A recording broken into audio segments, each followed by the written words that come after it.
بسم اللہ الرحمن الرحیم۔ ایک مزدور کی 3 شرطیں۔ ایمان افروز واقعہ۔ ایک مزدور کی 3 شرطیں۔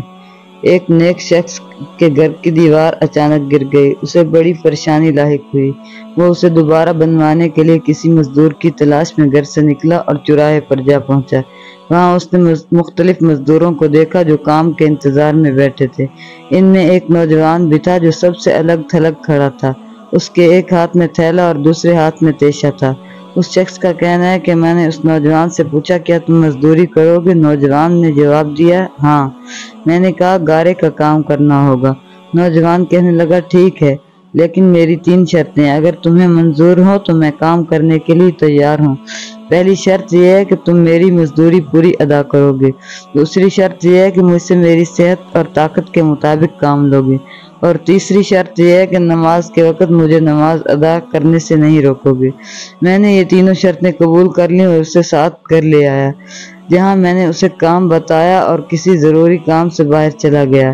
جب شام کے وقت میں واپس آیا تو دیکھا کہ اس نے عام مزدوروں سے دگنا کام کیا تھا۔ میں نے بخوشی اس کی اجرت ادا کی اور وہ چلا گیا۔ دوسرے دن میں اس نوجوان کی تلاش میں دوبارہ اس چوراہے پر گیا، لیکن وہ مجھے نظر نہیں آیا۔ میں نے دوسرے مزدوروں سے اس کے بارے میں دریافت کیا تو انہوں نے بتایا کہ وہ ہفتے میں صرف 1 دن مزدوری کرتا ہے۔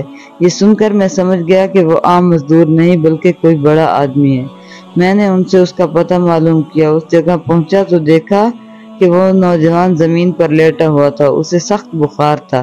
میں نے اس سے کہا میرے بھائی تو یہاں اجنبی ہے، تنہا ہے اور پھر بیمار بھی ہے، اگر پسند کرو تو میرے ساتھ میرے گھر چلو، مجھے اپنی خدمت کا موقع دو۔ اس نے انکار کر دیا، لیکن میرے مسلسل اصرار پر مان گیا، لیکن ایک شرط رکھی کہ وہ مجھ سے کھانے کی کوئی شے نہیں لے گا۔ میں نے اس کی یہ شرط منظور کر لی اور اسے اپنے گھر لے آیا۔ وہ 3 دن میرے گھر قیام پذیر رہا، لیکن اس نے نہ تو کسی چیز کا مطالبہ کیا نہ ہی کوئی چیز لے کر کھائی۔ چوتھے روز اس کے بخار میں شدت آ گئی تو اس نے مجھے اپنے پاس بلایا اور کہنے لگا میرے بھائی لگتا ہے کہ اب میرا آخری وقت قریب آ گیا ہے، لہٰذا جب میں مر جاؤں تو میری اس وصیت پر عمل کرنا۔ جب میری روح جسم سے نکل جائے تو میرے گلے میں رسی ڈالنا اور گھسیٹتے ہوئے باہر لے جانا اور اپنے گھر کے ارد گرد چکر لگوانا اور یہ صدا دینا کہ لوگوں دیکھ لو اپنے رب تعالیٰ کی نافرمانی کرنے والوں کا یہ حشر ہوتا ہے، شاید اس طرح میرا رب مجھے معاف کر دے۔ جب تم مجھے غسل دے چکو تو مجھے انہی کپڑوں میں دفن کر دینا، پھر بغداد میں خلیفہ ہارون رشید کے پاس جانا اور یہ قرآن مجید اور انگوٹھی انہیں دینا اور میرا یہ پیغام بھی دینا کہ اللہ سے ڈرو، کہیں ایسا نہ ہو کہ غفلت اور نشے کی حالت میں موت آ جائے اور بعد میں پچھتانا پڑے، لیکن پھر اسے کچھ حاصل نہ ہوگا۔ وہ نوجوان مجھے یہ وصیت کرنے کے بعد انتقال کر گیا۔ میں اس کی موت کے بعد کافی دیر تک آنسو بہاتا رہا اور غم زدہ رہا۔ پھر نہ چاہتے ہوئے میں نے اس کی وصیت پوری کرنے کے لیے ایک رسی لی اور اس کی گردن میں ڈالنے کا قصد کیا تو کمرے کے ایک کونے سے ندا آئی کہ اس کی گلے میں رسی مت ڈالنا، کیا اللہ کے اولیاء سے ایسا سلوک کیا جاتا ہے؟ یہ آواز سن کر میرے بدن پر کپ کپی طاری ہو گئی۔ یہ سننے کے بعد میں نے اس کے پاؤں کو بوسہ دیا اور اس کے کفن و دفن کا انتظام کرنے چلا گیا۔ اس کی تدفین سے فارغ ہونے کے بعد میں اس کا قرآن پاک اور انگوٹھی لے کر خلیفہ کے محل کی جانب روانہ ہو گیا۔ وہاں جا کر میں نے اس نوجوان کا واقعہ ایک کاغذ پر لکھا اور محل کے داروغہ سے اس سلسلے میں بات کرنا چاہی تو اس نے مجھے جھڑک دیا اور اندر جانے کی اجازت دینے کی بجائے اپنے پاس بٹھا لیا۔ آخر کار خلیفہ نے مجھے اپنے دربار میں طلب کیا اور کہنے لگا کیا میں اتنا ظالم ہوں کہ مجھے براہ راست بات کرنے کی بجائے رکے کا سہارا تم نے لیا؟ میں نے عرض کی اللہ آپ کا اقبال بلند کرے، میں کسی ظلم کی فریاد لے کر نہیں آیا بلکہ ایک پیغام لے کر حاضر ہوا ہوں۔ خلیفہ نے اس پیغام کے بارے میں دریافت کیا تو میں نے وہ قرآن مجید اور انگوٹھی نکال کر اس کے سامنے رکھ دی۔ خلیفہ نے ان چیزوں کو دیکھتے ہی کہا یہ چیزیں تجھے کس نے دی ہیں؟ میں نے عرض کی ایک گارا بنانے والے مزدور نے۔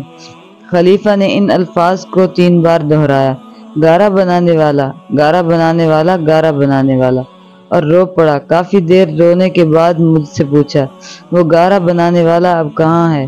میں نے جواب دیا وہ مزدور فوت ہو چکا ہے۔ یہ سن کر خلیفہ بے ہوش ہو کر گر گیا اور عصر تک بے ہوش رہا۔ میں اس دوران حیران و پریشان وہیں موجود رہا۔ جب خلیفہ کو پھر ہوش آیا، افاقہ ہوا تو مجھ سے دریافت کیا اس کی وفات کے وقت تم اس کے پاس تھے، میں نے اس بات میں سر ہلا دیا تو کہنے لگا اس نے تجھے کوئی وصیت بھی کی تھی؟ میں نے اسے نوجوان کی وصیت بتائی اور وہ پیغام بھی دے دیا جو اس نوجوان نے خلیفہ کے لیے چھوڑا تھا۔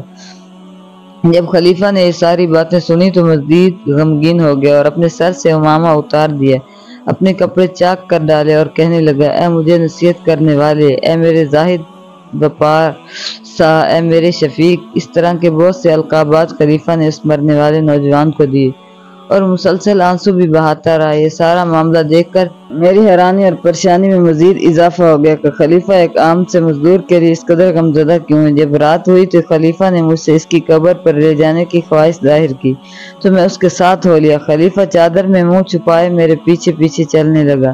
جب ہم قبرستان میں پہنچے تو میں نے ایک قبر کی طرف اشارہ کر کے کہا عالی جہ یہ اس نوجوان کی قبر ہے۔ خلیفہ اس کی قبر سے لپٹ کر رونے لگا، پھر کچھ دیر رونے کے بعد اس کی قبر کے سرہانے کھڑا ہو گیا اور مجھ سے کہنے لگا یہ نوجوان میرا بیٹا تھا، میری آنکھوں کی ٹھنڈک، میرے جگر کا ٹکڑا تھا۔ ایک دن یہ رقص و سرور کی محفل میں گم تھا کہ مکتب میں کسی بچے نے یہ آیت کریمہ کی تلاوت کی، کیا ایمان والوں کا بھی وہ وقت یاد نہ آیا کہ ان کے دل جھک جائیں اللہ کی یاد کے لیے؟